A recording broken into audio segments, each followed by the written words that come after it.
नमस्कार. आपण जो पार्ट आता स्टडी करतोय development of monocot embryo. We have already discuss the development of dicot embryo in previous video lecture. जर तुम्ही तो व्हिडिओ बघितला नसेल तर हा व्हिडिओ तुम्हाला समजायला थोडंसं कठीण जाईल, म्हणून माझी तुम्हाला रिक्वेस्ट राहील की जर पार्ट हा तुम्हाला समजून घ्यायचा असेल या व्हिडिओमध्ये जो आपण स्टडी करणार आहोत तर मागचा व्हिडिओ जो आहे तो जरूर तुम्ही पहा आणि मग या व्हिडिओवर तुम्ही शिफ्ट व्हा, जेणेकरून प्रत्येक गोष्ट तुमच्यापर्यंत मला पोहोचवता येईल. आता बघा, आपण सुरुवातीलाच बघितलं embryo is develop from zygote. Zygote undergoes repeated mitotic division to form multicellular structure, that is the embryo, and the process of formation of embryo is embryogenesis. There are two types of embryo. If embryo contains one cotyledon, it is called monocot embryo, and if embryo contains two cotyledons, it is the dicot embryo. Next point we already discussed is that the development of embryo takes place into the embryo sac towards the micropyle end where the zygote is formed. And the development of embryo start after some time, starting the development of endosperm to ensure to provide proper nourishment to the developing embryo. All this part we have discussed in previous lecture. Now in this video we have to discuss the development of monocot embryo. This embryo is developed from zygote.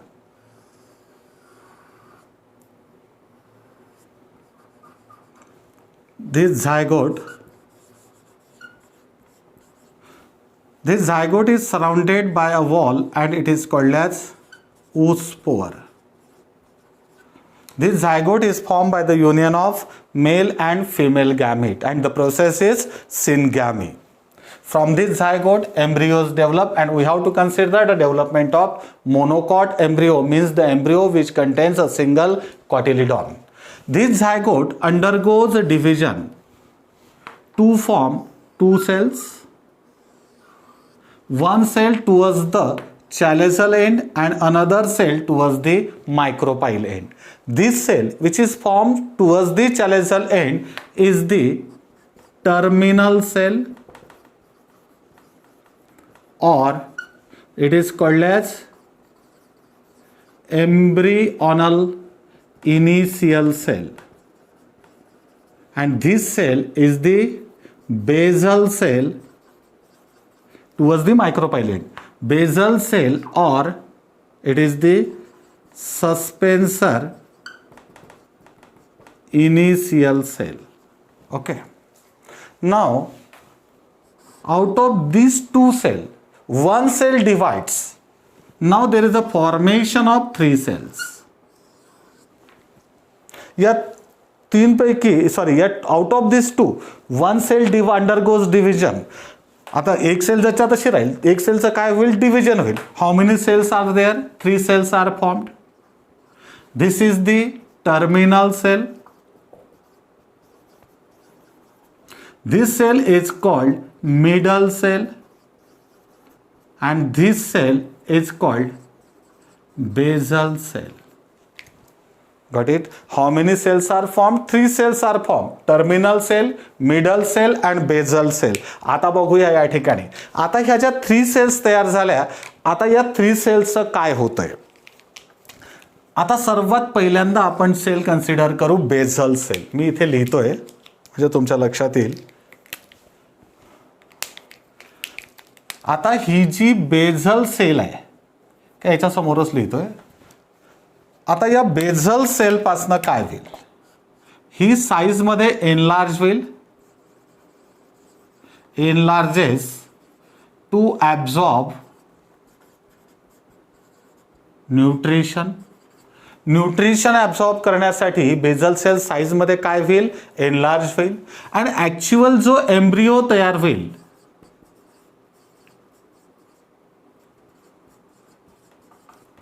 तो जो embryo तयार होईल मोनोकॉटचा, हा embryo कोणापासनं तयार होईल, या middle part पासनं तयार होईल. ऍक्च्युअल जो एम्ब्रियो तयार होणार कोणापासनं तयार होणार, मिडल पार्ट पासनं तयार होईल. आणि ही जी टर्मिनल सेल आहे ना, दिस टर्मिनल सेल फॉर्म कॉटिलिडॉन आणि या टर्मिनल सेलपासनं काय तयार होईल? कॉटिलिडॉन. पक्क लक्षात ठेवा, ॲक्च्युअल जो एम्ब्रिओ तयार होणार आहे मोनोकॉटचा, हा एम्ब्रिओ ॲक्च्युली कोणापासून डेव्हलप होईल? मिडल सेलपासून डेव्हलप होईल. ही बेझल सेल साईजमध्ये एनलार्ज होईल आणि नंतर काय करेल? ती कशासाठी एनलार्ज होईल? न्यूट्रिशन ॲब्झॉर्प्शनसाठी. आणि टर्मिनल सेल काय फॉर्म करेल? कॉटिलिडॉन फॉर्म करेल. आता बघूया कशा पद्धतीनं याची डेव्हलपमेंट होतं ते. आता ही जी मिडल सेल आहे ही काय तयार करेल? एम्ब्रिओ तयार करेल. आता एम्ब्रिओ तयार करेल म्हणजे एम्ब्रिओचं most of the part of embryo will be form from this middle cell. आता हा एम्ब्रिओ तयार झाला, एम्ब्रिओनल ॲक्सिस फॉर्म झाला असं कन्सिडर करा. दिस इज द एम्ब्रिओनल ॲक्सिस. आता एम्ब्रिओनल ॲक्सिस म्हटल्याबरोबर एक गोष्ट फिक्स आहे, दिस पार्ट, हा जो पार्ट आहे, this part is the plumule and this part is the radical, and the part, this part is epicotyl and this part is hypocotyl. आणि याला हा पार्ट कोणापासून डेव्हलप झाला? ही मिडल सेल कशात develop झाली? या एम्ब्रिओनल ॲक्सिसमध्ये डेव्हलप झाली. आता हा जो आहे हा बेझल सेल, बेझल सेल साईजमध्ये काय होणार? एनलार्ज होणार. ओके. आणि त्याच्यासोबतच या पार्टमध्ये थोड्याफार प्रमाणात इथे काय तयार होईल? सस्पेन्सर तयार होईल. त्याच्यानंतर ही टर्मिनल सेल काय तयार करेल? अशा पद्धतीचं स्ट्रक्चर तयार करेल, ज्याला आपण काय म्हणू? काय तयार केलं? आता या सेलने, टर्मिनल सेलने काय तयार केलं? दिस स्ट्रक्चर इज द कॉटिलिडॉन. कशाचं फॉर्मेशन झालं? कॉटिलिडॉनचं फॉर्मेशन झालं. Got it. त्याच्यानंतर काय होतंय बघा, आता ही जी सेल आहे जी कोणापासून डेव्हलप झाली? बेझल सेलपासून डेव्हलप झाली, ही ग्रॅज्युअली डिसइंटग्रेट होत आहे. आणि हा जो सस्पेन्सर फॉर्म झाला होता या पार्टमध्ये छोटावाला, हा सस्पेन्सर सुद्धा ग्रॅज्युअली काय होतो? डिसअपियर होतो. आता काय शिल्लक राहिलं? फक्त एवढं स्ट्रक्चर शिल्लक राहील. आता बघूया हे स्ट्रक्चर जसं तसं मी परत ड्रॉ करतोय.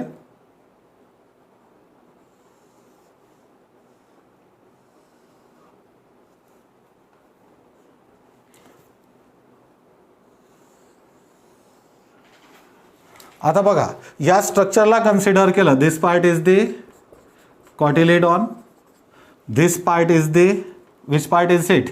It is plumule, this part is the radicle. आता पुढे जाऊन काय होईल बघा, आता या प्ल्युम्युलच्या वर अशा पद्धतीनं एक सीथ तयार होतं. कशाच्या वर सीथ तयार झाली? या प्ल्युम्युलच्या वर.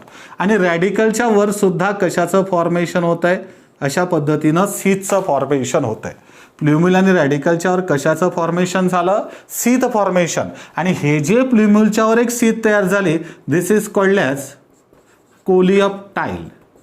आणि हा जो पार्ट तयार झाला, कोणाच्या वरची सीथ आहे? ही रॅडिकलच्या वरची. It is called as coleorhiza. There is a formation of coleoptile and coleorhiza. आणि हे जे कॉटिलिडॉन आहे ना, ग्रासेसमध्ये कॉटिलिडॉन जे असतं हे पेपरी असतं, फ्लेशी असतं. आणि या कॉटिलिडॉनला it is also called as scutellum. यालाच आपण काय म्हणतोय? स्क्युटेलम असं म्हणतोय. कोणाला स्क्युटेलम म्हणायचं? कॉटिलिडॉनला. कोणामध्ये? मोस्टली ग्रासेसमध्ये हे जे कॉटिलिडॉन, सिंगल कॉटिलिडॉन जे प्रेझेंट आहे ना, याला काय म्हणणार आपण? स्क्युटेलम. आणि त्याच्यानंतर बघा आता एक कॉटिलिडॉन किती तयार झालं? एकच तयार झालं.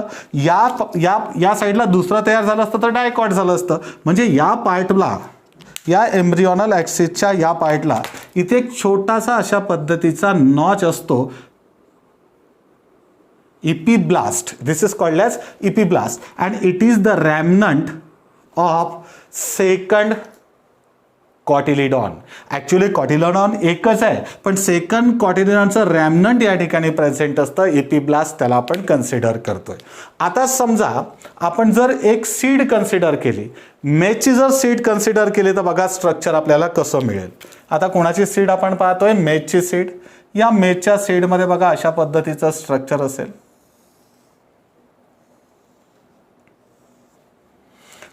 आता जे ॲक्च्युअली एम्ब्रिओ आहे ना, तो एवढ्याच पार्टमध्ये प्रेझेंट आहे.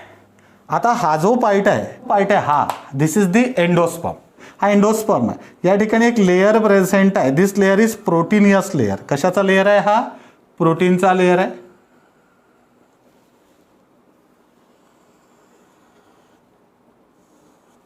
हा जो लेअर आहे, this layer is made up of protein.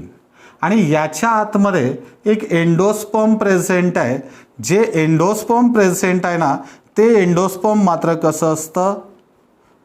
Starch किंवा कार्बोहायड्रेट पासनं बनलेलं असतं. आता हा जो लेअर काढलाय मी सिंगल लेअर या ठिकाणी, हा लेअर कशाचा आहे? प्रोटीनचा आहे. आणि या ठिकाणी काय प्रेझेंट आहे? स्टार्च प्रेझेंट आहे. And this part is the endosperm. याला काय म्हणायचं? Endosperm. And this protein layer that is called as aleurone layer. आणि या आता हा जो पार्ट आहे, दिस इज ॲक्च्युअली द एम्ब्रिओचा पार्ट आहे.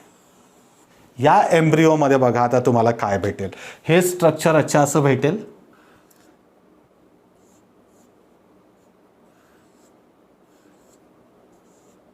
हा पार्ट आता हा झाला. त्याच्यानंतर याच्यामधला हा जो पार्ट आहे, असा स्ट्रक्चर या ठिकाणी भेटेल. दिस पार्ट इज द, याला आपण काय म्हणू शकतो? This is the cotyledon.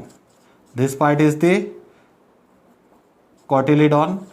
This cotyledon is also called as, it is also called as scutellum. This part is this is the coleptile.